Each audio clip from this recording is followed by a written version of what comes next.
बहुत अजीब लगे कि दो ऐसे मुल्क जो आज एक दूसरे को सफाए हस्ती से मिटाने की धमकियां देते हैं, कभी एक दूसरे के गहरे दोस्त हुआ करते थे।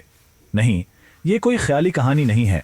यह है ईरान और इजराइल की वो खुफिया तारीख जिसके बारे में आज हम बात करने वाले हैं। जी हाँ, हम बात कर रहे हैं ईरान और इजराइल की। आज की ये जो खुली दुश्मनी है ना, इससे बहुत पहले एक ऐसा भी दौर था जब मशरिक वस्ता में ये दोनों एक दूसरे के सबसे बड़े राजदार थे। और ये कोई मामूली सियासी तहाद नहीं था, बल्कि एक ऐसी दोस्ती थी जहां लीडर्स खुफिया मुलाकातें करते थे, तोहफे का तबादला होता था और ऐसे मुआहदे किए जाते थे जो दुनिया की नज़रों से बिल्कुल पोशीदा थे। तो फिर सवाल ये पैदा होता है कि आखिर हुआ क्या? ऐसा कौन सा मोड़ आया कि ये गहरी दोस्ती इतनी शदीद, इतनी खतरनाक दुश्मनी में बदल गई? चलें आज इसी राज से पर्दा उठाते हैं। चलें इस कहानी को समझने के लिए वक्त में थोड़ा पीछे चलते हैं, दूसरी जंग अजीम के बाद के मशरिक वस्ता में।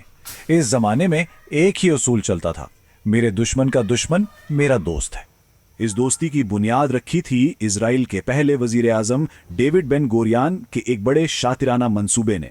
इसे कहते हैं पेरिफेरल डॉक्ट्रिन, मतलब बहुत सीधा सा था। अगर कोई चारों तरफ से दुश्मनों में घिरा हो तो उसे चाहिए कि वो उन दुश्मनों के पड़ोसियों से हाथ मिला ले। तो भाई, अरबों का सबसे बड़ा और अहम पड़ोसी कौन था? ईरान, जाहिर है। दोनों मुल्क गैर अरब थे। दोनों ही मिस्र के जमाल अब्दुल नासिर की क़यादत में जो अरब कौम परस्ती बढ़ रही थी उससे खौफजदा थे। दोनों का झुकाव मगरिब की तरफ था और सबसे अहम बात, दोनों को अरब असर व रसूख का मुकाबला करने में अपना अपना फायदा नजर आ रहा था।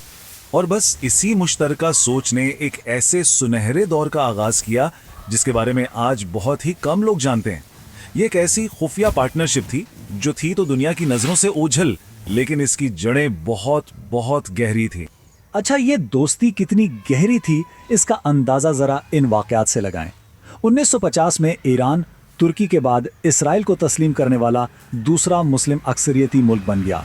1957 में तो हद ही हो गई जब दोनों ने एटम्स फॉर पीस के नाम पर जौहरी ताउन भी शुरू कर दिया। और सुनिए, 1971 में जब शाह ईरान ने अपनी सल्तनत की 2500 साला सालगिरह मनाई तो उसकी सिक्योरिटी किसके पास थी? जी हाँ, इसराइली खुफिया एजेंसी मोसाद के पास। तो ये एक दो तरफा मामला था। ईरान को क्या मिला? जदीद हथियार, मिलिट्री टेक्नोलॉजी और इसकी बदनामे जमाना खुफिया पुलिस सवाक के लिए मोसाद की ट्रेनिंग।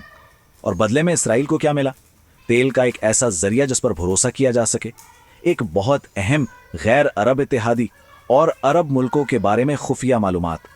इस दोस्ती का जो माशी इंजन था ना, वो था तेल का एक खुफिया रास्ता। देखें, जब अरब मुल्कों ने इसराइल को तेल बेचना बंद कर दिया तो ईरान ने कमाल का मंसूबा बनाया। ईरानी तेल बहिरा अहमर के रास्ते मिस्र की नहर स्विस को चकमा देकर सीधा इसराइल की बंदरगाह एलात पर पहुंचता था। वहां से एक मुश्तरका पाइपलाइन के जरिए उसे यूरोप भेज दिया जाता था। ये सिर्फ एक तिजारती डील नहीं थी, बल्कि ये अरब दुनिया के ऑयल वेपन के खिलाफ एक जबरदस्त जवाबी चाल थी।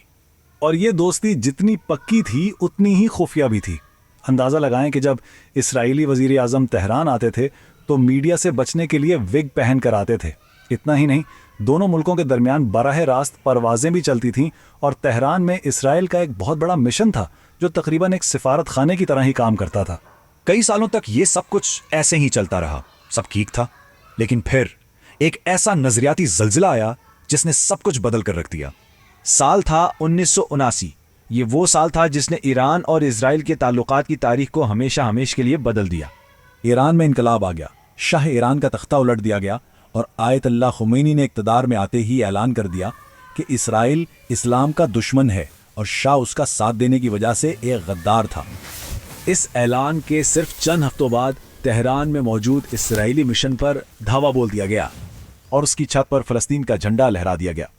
इसी दिन फलस्तीनी रहनुमा यासिर अराफात तेहरान पहुंचे और आयतुल्लाह खुमैनी ने ऐलान किया कि अब ये इमारत इसराइल की नहीं बल्कि फलस्तीन का सफारत खाना होगी।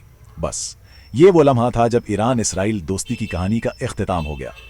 लेकिन ठहरिए, कहानी अभी खत्म नहीं हुई, बल्कि कहानी का सबसे अजीब मोड़ तो अभी बाकी था। दोस्ती खत्म हो चुकी थी, लेकिन इसकी राख में एक आखिरी और बिल्कुल गैर मुतवक्के चिंगारी अभी भी बाकी थी। 1980 की दहाई में जब ईरान और इराक की जंग शुरू हुई तो तारीख ने एक और पलटा खाया। वही पुराना असूल, दुश्मन का दुश्मन दोस्त, एक बार फिर सामने आया और इसराइल ने अपने नए नजरियाती दुश्मन यानी खुमैनी के ईरान को اپنے پرانے اسٹریٹجک دشمن یعنی صدام کے عراق کے خلاف خفیہ طور پر ہتھیار بیچے۔ لیکن جیسے ہی 90 کی دہائی میں عراق کمزور ہوا، اسرائیل کو احساس ہوا کہ اب اصل خطرہ ایران کا نیوکلیئر پروگرام ہے۔ جی ہاں، وہی پروگرام جسے شروع کرنے میں کبھی اس نے خود مدد کی تھی۔ اور بس یہیں سے ان دونوں کے درمیان ایک شیڈو وار یعنی ایک خفیہ جنگ کا آغاز ہوا جو آج تک کسی نہ کسی شکل میں جاری ہے۔ ایران اور اسرائیل کی یہ کہانی دوستی سے دشمنی تک کا ایک ناقابل یقین سفر ہے۔ یہ ہمیں اس سوال پر سوچنے پر مجبور کرتی ہے کہ کیا بین الاقوامی تعلقات میں واقعی کوئی چیز مستقل ہوتی ہے، یا ہر اتحاد، ہر دوستی